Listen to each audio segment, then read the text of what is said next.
Salut mes stars de la danse, je suis Maïna Ali, professeure de salsa et bachata et compétitrice aussi. Aujourd'hui, j'ai le très très très grand privilège d'accueillir Yann Vicente Caballero et je suis extrêmement stressée parce que c'est quelqu'un de très important dans la salsa. Non, je te jure, autant j'ai pu danser avec beaucoup d'entraîneurs mondiaux, autant Yann, je suis toujours comme Ah, c'est ça. c'est tant mieux, ça veut dire que c'est le niveau de respect que j'ai pour ta carrière. Pour ceux qui ne te connaissent pas, parce que ça peut arriver peut-être pour de nouveaux danseurs, je vais faire un résumé de ton parcours. Donc, tu es professeur de danse aussi, mais plus que ça, tu es en fait un entraîneur, un danseur et tu es juge d'une des compétitions les plus importantes mondialement. Pour ceux qui ne connaîtraient pas, donc c'est du World Salsa Open. Il y en a d'autres, on en parlera. Mais il s'est donné la chance, en tout cas, de pouvoir aussi danser et d'apprendre avec Eddie Torres, Tito Hortos à Porto Rico. Yann, si je ne me trompe pas, toi, tu viens de Martinique et donc tu es martiniquais. Voilà, tout à fait. Ok. Donc, sur notre petite île française. Tu es aussi papa, Voilà, papa d'un petit nouvellement. garçon qui a 1 an. Oui, c'est Voilà. nouveau. C'était pas le cas de notre première entrevue, mais là, c'est Oui, le la cas. vie a changé, effectivement. Et tu es organisateur d'événements, dont notamment le Festival de salsa en Martinique. Oui, qui est le Latin Caribbean Festival. J'ai eu le temps de faire aussi un festival juste avant, qui est le Martinique International Salsa Festival. Mhm. Je l'ai, j'étais cofondateur et directeur aussi de ce festival, mais j'ai choisi l'autre option pour, euh, pour faire un autre festival et élargir un peu d'autres types de danse, intégrer d'autres types de danse. Euh, ouais. Ok. Je peux demander directement tout de suite quel autre type de danse? La kizomba, et puis il y avait, on a intégré aussi les hills, hein, les danses de talons. Hmm. Et puis c'était un peu plus fun en fait. Je trouvais que c'était un peu plus fun parce qu'il y avait beaucoup plus de mélange de tout type de danse. Alors, on avait quand même 3 salles différentes. Une salle salsa, porto-cubaine, kizomba, et une salle bachata. Et puis, bon, on avait beaucoup d'after aussi près de la mer, donc c'était super intéressant. Si je ne me trompe pas, tu en avais un autre de prévu, mais Covid a décidé de... Voilà. Donc, on a dû reporter à mai de l'année prochaine. Il y en est, en fait, j'en devais avoir 2. Un en Martinique et un à Saint-Martin. Saint-Martin, c'est une île qui se trouve aussi dans la Caraïbe, qui est un peu plus haut de la Martinique, qui est entre Porto Rico et la Martinique. Et donc, bon, ben, le Covid est arrivé, donc voilà. Bien sûr, c'est assez compliqué parce que les mesures gouvernementales concernant la crise sanitaire font que ben, on n'y est pas forcément au point pour pouvoir bien faire un festival. On va encore revoir la situation en janvier et si ce n'est vraiment pas possible, on va encore informer les participants qui avaient déjà payé. Certains avaient déjà demandé remboursement, Mhm. d'autres avaient pour objectif de continuer de garder leur ticket pour l'année prochaine. Donc, on verra si c'est plus possible. Bien sûr, on rembourse tout le monde, mais voilà, quoi, pas de problème. Ouais. J'aimerais savoir parce que nous, on a le résultat, on a la pointe de l'iceberg où tu es déjà une personne accomplie dans le sens professionnellement, bah même j'imagine personnellement, tes papas, etc. Mais comment Yann Vicente Caballero, il met les pieds dans son premier cours de salsa et pourquoi? Ah, ben c'est une question d'amour, hein. Donc, c'est que en fait, ça fait très très longtemps. Je devais avoir entre 18 et 20 ans. Mhm. J'avais fait une croisière dans la Caraïbe et j'avais rencontré une fille qui était métissée portoricaine. Et bon, on me parlait des fois en espagnol, des fois en français. Et à l'époque, on écoutait Marc Anthony. Et donc, voilà. Et du coup, voilà, la salsa m'a donné un intérêt. Et j'ai commencé la salsa quand je suis retourné de la Croisière avec une cubaine en Martinique, qui vivait en Martinique, qui s'appelait Reina, qui n'est plus là maintenant. Et puis, bon, ben, j'ai continué de fil en aiguille de la cubaine à Porto et d'autres types de danse. Voilà. Bon, je suis plus avec cette personne depuis bien longtemps. Hein. Je pense peut-être un an après la croisière, voilà, on n'était plus ensemble. Donc, ça remonte à très très longtemps. J'ai 43 maintenant, donc ça fait beaucoup. Oh.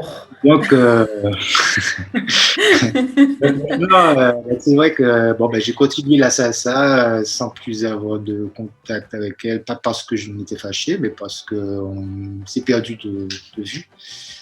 On a perdu les contacts et puis là, hein, chacun a sa vie et c'est tant mieux. Est-ce qu'elle sait aujourd'hui que tu es juge international mondial de Ah, salsa et peut-être grâce à elle, pas grâce à elle. Contact, je ne sais même plus si elle existe ou pas. Mm. Mais en tout cas, si elle existe, ben voilà, c'est un peu grâce à elle.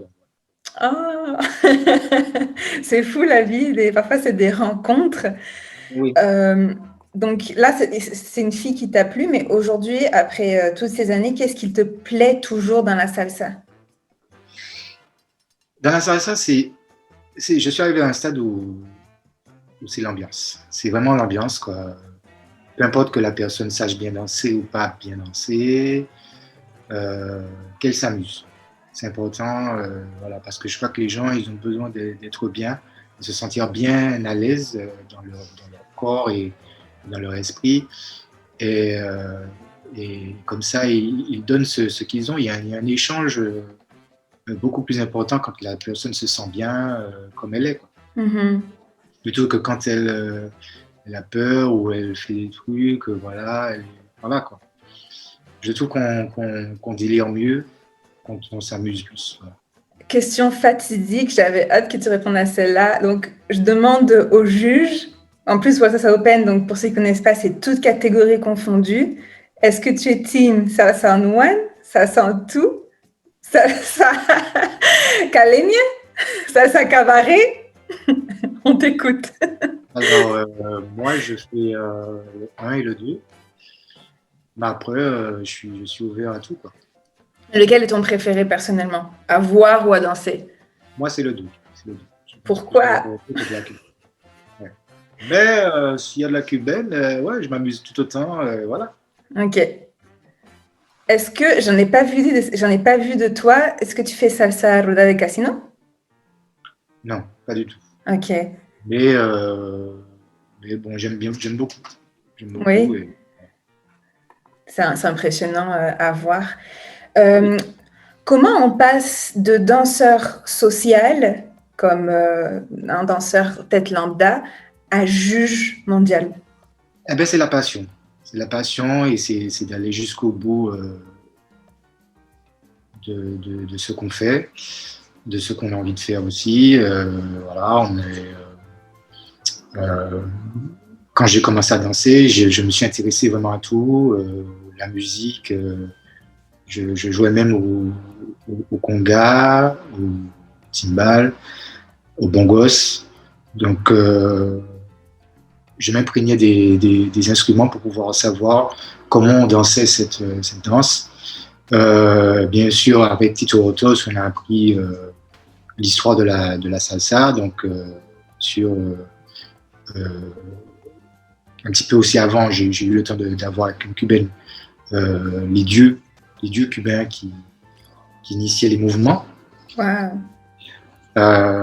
Mais bon, voilà, donc c'est aller jusqu'au fond des choses. Voilà.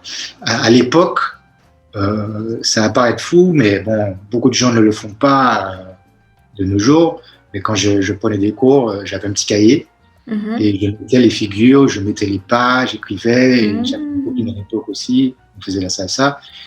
On reproduisait devant le miroir, on s'entraînait ensemble après les cours. Voilà. Maintenant, de nos jours, les gens ne sont pas vraiment sur ce genre de choses. Ils veulent aller dans un cours et sortir du cours sachant danser. C'est compliqué parce que y a des choses sur lesquelles on ne peut pas vraiment passer. du fait que si on n'est pas vraiment sûr, par exemple, le bon temps, eh bien, on ne peut pas s'accorder avec le partenaire, quelle que soit la personne. Alors, bien sûr, les gens peuvent s'adapter à vous, mais pas toute une soirée. Donc, au bout d'une danse, deux danses, bon, effectivement, voilà quoi. La personne essaie de trouver quelqu'un qui au moins des bases pour pouvoir après évoluer. Voilà. J'aimerais ton avis. Donc, toi, si je ne me trompe pas, j'avais fait mes recherches. En tout cas, c'est la croyance peut-être populaire que j'ai appris à Montréal, que World Salsa Open, c'est vraiment la première compétition, en tout cas renommée mondiale. C'est le cas, n'est-ce pas? C'est la première et la plus renommée, non? Historiquement. Alors, la compétition, effectivement, a commencé à Porto Rico avec le World Salsa Open, avec le directeur général qui est Eli Zerli. Pour moi, c'est la meilleure compétition parce que c'est la compétition qui est née à Porto Rico. Donc, la compétition a commencé avec de la musique normale et depuis plus d'une dizaine d'années, la compétition se faisait sur un orchestre, en tout cas la finale se faisait sur un orchestre en live, sur improvisation. C'est une particularité que les autres compétitions n'ont pas, notamment le World Latin Cup, qui est aussi une très grande compétition mondiale, qui est, bon, je ne vais pas faire de compétition entre les grandes compétitions, mais c'est vrai que c'est une compétition très concurrente du World Salsa Open, parce que pour l'instant, effectivement, elle brasse beaucoup de monde, parce qu'il y a une autre dynamique derrière aussi. Il y a beaucoup plus de catégories ouvertes. Donc voilà. Mais c'est vrai que la particularité de Porto Rico, c'est que c'est très difficile de danser sur une musique en live et que la musique s'arrête et que vous sachiez à quel moment elle s'arrête et que vous sachiez faire une pause, par exemple, quand elle s'arrête, quoi. Et c'est là qu'on voit si vraiment la personne sait danser ou pas. Parce que faire une chorégraphie, c'est pas forcément savoir danser. Quelqu'un peut faire une très bien une belle chorégraphie, c'est-à-dire apprendre une choré, et puis quand on le met sur scène, bon ben c'est pas ça. C'est pas ça du tout. La personne qui sait faire les deux, à la fois la chorégraphie et danse libre, quoi, c'est un danseur. Le reste, voilà. C'est ce qu'il n'y a pas dans le World Latin Cup. C'est cette improvisation qu'il y a sur un concert en live. Alors, peut-être qu'ils ont fait des improvisations il n'y a pas longtemps, mais c'est pas sur des concerts en live. C'est très différent et le stress aussi sur la scène est assez difficile. Voilà. Donc effectivement, pour moi, la compétition majeure, c'est le World Salsa Open. Et après, c'est le World Latin Cup. Mais c'est vrai qu'en ce moment, le World Latin Cup est plus en avant que le World Salsa Open parce que derrière une dynamique, il y a beaucoup de gens derrière qui font des choses intéressantes, qui élargissent aussi les catégories, c'est-à-dire vous avez aussi bien les cabarets, les danseurs en couple, les personnes handicapées, les catégories d'autres types de danse comme la samba, kizomba, enfin bon, voilà. Ce qu'il n'y a pas eu à World Salsa Open. Moi, je dis que c'est deux compétitions différentes, mais deux qui se valent en fait. Tu me parles du World Latin Cup, mais quelle est ton opinion sur les autres qui sont apparus ces dernières années, dont World Salsa Summit, Salsa Nama avec Fernando Sosa qui a carrément créé sa propre compétition. J'avais vu que l'Australie avait auto-déclaré une compétition mondiale de salsa aussi. J'étais comme, c'est nous. Qui? Pourquoi? Quel est ton avis sur ces compétitions-là? Moi, je dis que c'est une bonne chose. Hein. Le World Salsa Summit, effectivement, c'est une bonne compétition. C'est aux États-Unis, hein, le World Salsa Summit. C'est à Miami. C'est une compétition qui est la deuxième meilleure aux États-Unis après le World Latin Cup. Bon. Euh, bon, c'est pratiquement les mêmes juges qui font toutes les compétitions. Euh, mais c'est une très bonne compétition. Après, celle de l'Italie. Alors, l'Italie, c'est particulier parce que les Italiens sont des chauvins. Ce sont de très bons danseurs. Ils bossent beaucoup. Donc, effectivement, le résultat est là. Eddie Torres avait dit une fois que le meilleur danseur se trouvait en Italie. Et c'est vrai. Ah. C'est vrai parce qu'il danse beaucoup, mais aussi il travaille beaucoup sur la technicité et ils sont très forts en groupe aussi. Donc, voilà. Donc effectivement, c'est tout à fait normal qu'ils créent une compétition parce qu'ils se mettent en avant et voilà. Donc la compétition en Italie, elle est aussi valable que dans d'autres compétitions. Il y a eu des compétitions en Roumanie, dans d'autres pays. Voilà.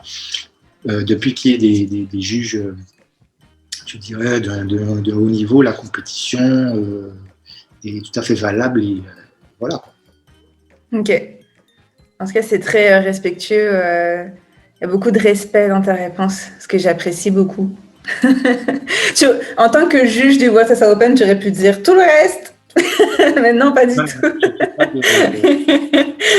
je ne fais pas de favoritisme, même si j'avais une compétition que j'avais créée à moi, je n'ai pas fait de favoritisme parce que j'estime que les autres aussi participent à leur manière à l'évolution de la salsa et c'est important pour tout un chacun. Il n'y a pas de, il faut pas être sectaire et se dire voilà ça c'est ça, ça c'est ça. Voilà, chacun a son domaine de compétence, chacun a des idées. Et je crois que plus les personnes ont des idées, plus ce sera pour tout le monde. Tout à Ça permet fait. d'ouvrir sa vision, de voir les choses et aussi d'évoluer. On va parler maintenant plus du danseur et prendre tous les conseils que tu nous partagerais. Pourquoi, quand on est débutant et même quand on est compétiteur, c'est important, tu penses, de prendre des cours de danse? Ben, c'est surtout quand on est compétiteur, c'est important de prendre des cours de danse parce que il y a des critères de notation et l'un des critères que tu vas retrouver normalement le plus dans les compétitions, c'est le timing. Donc, c'est le temps sur lequel tu danses. Si la personne ne sait pas faire ça déjà, c'est déjà mort. Parce qu'il ne pourra pas s'accorder avec son partenaire. Lui, il va danser son temps, l'autre partenaire va danser son autre temps. Donc, à un moment donné, vous allez vous friter, quoi. Vous n'allez pas être en accord. Et forcément, on va se poser des questions sur ce que vous faisiez sur le podium. Voilà. Puisque vous allez peut-être bafouiller sur certaines choses et voilà, autre chose. Donc ça, c'est très important d'avoir des bases solides. Et puis, je pense que aller à l'école, je dirais, aller dans une école de salsa, te permet de te remettre aussi en question et d'affiner aussi tes passes et d'autres choses. Ça, c'est aussi ton avis pour les débutants? Oui, parce qu'en fait, bon, quand on y va en soirée, forcément, il faut passer par la case départ. Hein. On ne peut pas aller comme ça. Bon, une personne peut aller très bien dans une soirée comme ça et ne pas savoir danser, essayer de danser avec quelqu'un qui sait danser, mais elle ne passera pas toute sa nuit parce que forcément, elle ne connaît pas certains codes au départ. C'est comme le langage, on est obligé d'apprendre certains mots au départ et après on peut faire des phrases. Mais là, on ne peut pas passer certaines étapes. Tout à fait. En combien de temps tu penses que quelqu'un qui est non-danseur peut devenir un excellent danseur? Alors, ça dépend. Ça dépend de la personne et de sa motivation. Alors, quand je dis ça, je ne réponds pas à la question parce qu'il n'y a pas de temps défini. Je m'explique. Quelqu'un peut savoir très bien danser très bien danser. On va dire correctement danser. Correctement danser je sais pas, je dis un exemple comme ça, hein, en 3 mois, même si c'est difficilement concevable en 3 mois, comme par exemple en 4 ans, ou même plus, ou en 10 ans. Pourquoi? Parce qu'il y a certaines personnes qui sont de nature très raides dans le corps. Donc ça veut dire qu'ils ne sont pas très souples. Et aussi, il y a certaines personnes aussi qui ont des difficultés à assimiler assez vite un mouvement, donc c'est-à-dire à comprendre un mouvement, à savoir le décortiquer, à le reproduire. Exactement comme il est. Donc ça sera compliqué de donner un temps défini pour te dire oui, en 3 mois, en 2 mois, voilà. C'est pratiquement pas possible. Il faut travailler jusqu'à ce qu'on puisse être à l'aise dans sa façon de danser, même les mouvements les plus basiques, hein, même une petite passe, dès que la personne commence à être à l'aise, ok, elle sait danser, quoi. Mais si elle n'est pas à l'aise, elle ne saura pas danser du tout. Certaines personnes, pour donner des exemples, bon, voilà, c'est des exemples concrets, hein, des personnes vous disent oui, moi j'aimerais danser, parce que ce week-end j'ai un mariage, il faut que j'impressionne quelqu'un ou machin. On n'a pas de baguette magique, on n'a pas de médicaments non plus, ni de vaccins qui permettent de pouvoir faire en sorte que la personne sache danser tout de suite. Donc c'est en fonction de lui-même, de sa motivation aussi. Parce qu'il faut savoir que moi, à l'époque, je travaillais après, enfin, je retravaillais les passes, les choses que j'apprenais à l'école chez moi. Mais de nos jours, quelqu'un qui sort de son école ne va pas retravailler. Donc, tu vois, là aussi, il y a des choses, ça dépend de sa motivation. Donc, et puis, il y a des gens qui sont faits aussi pour ça, et d'autres qui ne sont pas faits. Et je connais des gens qui ont eu 5, 6 ans, 7 ans de danse, et après 7 ans de danse, ils ne sont pas plus forts, ils sont peut-être moins forts que des personnes qui ont eu peut-être 1 an de danse. Donc, tu vas me démotiver tous mes nouveaux, là. Non, je ne sais pas toi, pour ton niveau, je ne sais pas. Non, mes nouveaux, je veux dire les nouveaux élèves. Oui, mais c'est-à-dire que c'est ça, c'est-à-dire que je ne peux pas dire que cette personne va apprendre en 2 ou 3 mois, et puis voilà, quoi. Donc, il faut vraiment travailler, ça viendra au fur et à mesure. Il faut avoir confiance en soi, et ça viendra le plus vite que possible, et plus la personne apprendra, et plus ça viendra. Parallèlement, pour une compétition, tu penses que évidemment ceux qui gagnent, ceux qui sont sur le podium, ils s'y prennent combien de temps à l'avance? Alors, en général, il faut minimum 1 an de préparation. Mais en général, les gens préparent ça un petit peu plus de 2, 3 ans. Voilà. Mais il faut savoir que c'est très, très dur. Les compétitions de haut niveau, il y a beaucoup de répétitions par jour. Certaines personnes font des répétitions même la nuit. Hein. Des fois, c'est pas très, très bon. Parce que quand on est fatigué, le corps, des fois, il perd un peu la mémoire. Mais les gens travaillent des fois 10 heures par jour de danse, avec des pauses, bien sûr. Pas trop de pauses, mais en tout cas, des pauses pour manger, pour boire, voilà, quoi, pour s'hydrater. Mais c'est beaucoup de répétitions, et il faut avoir une partenaire aussi qui soit un peu libre, c'est-à-dire qui n'est pas tout le temps... qui n'est pas des enfants, qui n'est pas forcément un mari jaloux, qui soit machin, qui soit vraiment célibataire, c'est le mieux, parce que ça demande beaucoup d'investissement personnel, et que c'est très, très... Ok. Oui, c'est logique, ça fait beaucoup de sens. D'ailleurs, pour ça, je pense que la majorité des compétiteurs à haut niveau, ils finissent ensemble, parce que c'est tellement c'est un style de vie totalement différent. Tu partages tellement d'infinité avec, de temps. Tu me dis 10 heures par jour. Ils se réveillent, ils vont s'entraîner, ils se recouchent. Quelles erreurs les débutants doivent faire le plus attention? Oui. Ben, c'est le temps sur lequel ils dansent. Parce que s'ils sont sur le bon temps, ben, ils pourront s'accorder avec quelqu'un qui sait bien danser. Et voilà.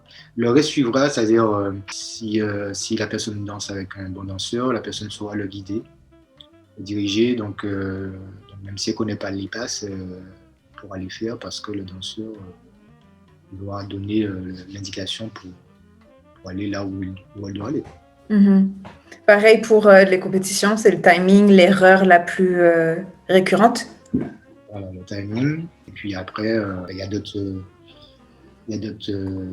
catégories qu'il faut viser, mais c'est le plus important, c'est le timing. Ok. Quelle erreur, toi, tu vois maintenant le plus souvent en compétition, à part le timing pour le coup? Alors, c'est difficile parce que les gens qui font de la compétition ont le stress à gérer, ce qui fait que le stress, des fois, peut faire des erreurs bêtes. Mais il faut savoir se rattraper, c'est-à-dire il faut improviser. Hein. Quelle que soit la situation, il faut toujours trouver une manière de se remettre en selle, quoi. Donc là, c'est essentiellement le timing, et après, l'exécution de la chorégraphie.